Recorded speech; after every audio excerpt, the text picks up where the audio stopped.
Now let us look at the first part of this verse and the issue of authority of men over women very briefly. The relevant part of the verse reads, "Men are the protectors and maintainers of women, because Allah has given the one more strength than the other, and because they support them from their means." As well as seeming to permit domestic violence, as we explored earlier, chapter 4 verse 34 of the Qur'an has been controversial for another reason, because it concerns men's authority over women, and by extension, the role and status of women in Islam. There are many Muslim men, both scholars and ordinary people, who believe that this verse has given us a universally applicable rule for all times and places. That is, men always have authority over women, and this cannot change. They also believe men are superior to women. In some Muslim societies, the idea of superiority of men over women is used to limit the roles that women can play in society, like restricting them to duties within the home or the care of children. In some societies, women are even prevented from having an education, as the data on human development show clearly in relation to a number of Muslim majority countries. Many use verses like this as a cover for such attitudes and policies. Coming back to the meaning of this part of the verse, a good number of Muslim scholars in the past have interpreted this to mean men are superior to women. One can see such views scattered in a number of widely used tafsir works, Quranic interpretation for example. These scholars believe that this is a universal rule, and men as a category of people are superior to women as a category of people. Taking this further, they argue males are superior to females. The verse is about husbands and wives and talks about men and women. There are many such scholars who give all sorts of reasons why men are superior to women or women are inferior to men. Examples include that women are intellectually inferior, that women are more emotional than rational, that women are physically weaker than men, that a woman's testimony is that of half of a man, suggesting inferiority. We don't have time to go over all of these reasons, but let me say this very briefly. Most of these reasons have been demonstrated to be without any empirical basis in reality. They are not based on the Quranic guidance.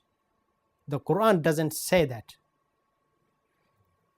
Today, women are competing with men in all fields of knowledge, and often women are outperforming men. Just look at the statistics, even in the most conservative societies in the world, the Gulf region for instance. Women often outperform men at both school and university levels, so there is no inferiority in the intellectual domain. And we can see the same thing in Western countries too. The point is, there is no empirical basis for the idea that women are intellectually inferior. Women are running many countries in the world, often better than men, bringing into politics something very positive. There are ministers, prime ministers, parliamentarians in both Muslim and non-Muslim countries. Women run major global companies. There are prominent lawyers among them. There are academics, scientists, doctors, engineers, philosophers. Women don't seem to have any genetic or any other disadvantage or inferiority here. The issue of emotional is irrelevant in many of these cases. We do not live at a time when one's physical strength, for example, in hand-to-hand combat or hunting, is what we rely on for survival. What counts is what one can do with one's brain. All the evidence available from Muslim and non-Muslim societies suggests that women are no less than men when it comes to the use of their head or brain. As far as testimony is concerned, Muslim jurists extended one Quranic statement in just one case to a whole lot of other areas of Islamic law based on their understanding of women's role and function in society then. The Quran was simply advising Muslims to be careful in the matter of testimony, taking into account the conditions prevalent at the time. In the 7th century Arabia, women were often not necessarily involved in the political and economic and financial activities as men do or did at the time. And therefore the Quranic statement has to be understood in relation to how things were at the time. The Quran never said a woman was equal to that of half of a man. That wasn't a Quranic statement. There is nothing in the Quran to justify such a view. It is simply an interpretation by early Muslim scholars, not what the Quran actually said. An interpretation can be challenged by other more reasonable interpretations at other times, and that is very normal. In any case, today things are different. Women are equally capable of dealing with all complex matters in societies where women can get an education and have an equal opportunity to participate in political, social, economic, financial, and intellectual activities of the society. So there is no reason why the interpretation of early Muslim jurists and scholars on the issue of testimony cannot be rethought. And that would be very much in line with what the Quran said in relation to women.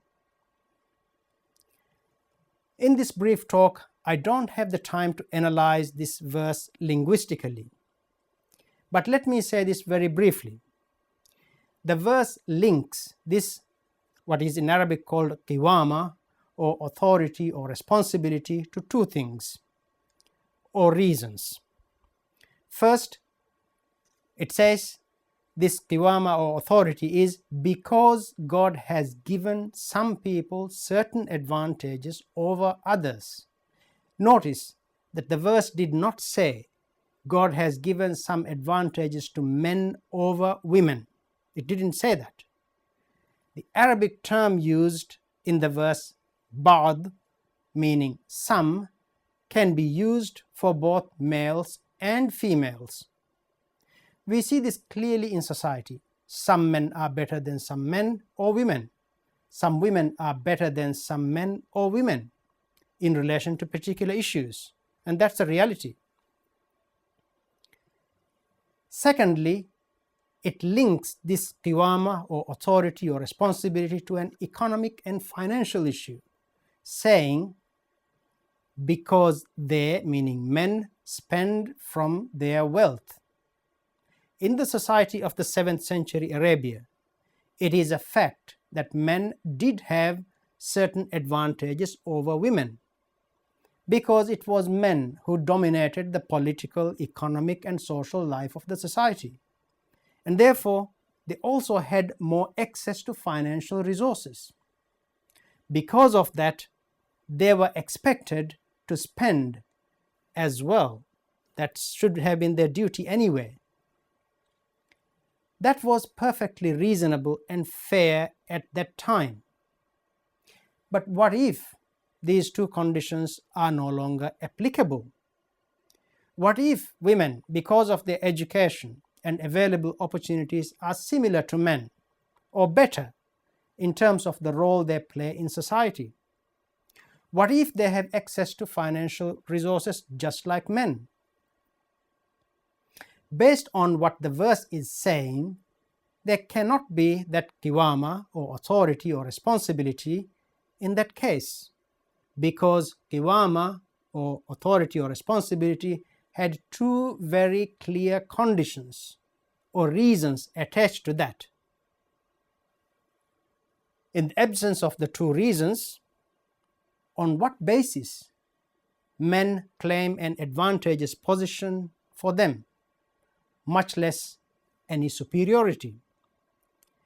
Because they happen to be men? Otherwise, there was no point of giving two very important reasons for this qiwama or authority or responsibility in the verse. The Qur'an most likely was simply making an observation, taking into account the conditions of the society then. It was not meant to be a universal law or rule.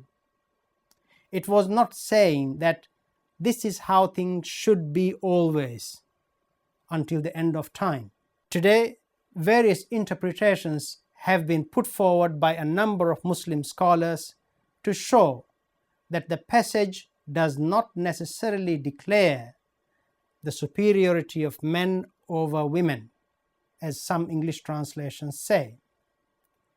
For example, Ahmad Shafat, a Pakistani-Canadian scholar, again of the modern period, suggests that the Arabic word qawwamun, which is sometimes interpreted to mean authority or superiority, should actually be interpreted as to guard or take care of something in a proper and fair manner. He notes that when this word is used in other places of the Qur'an, it is to encourage people to act with fairness.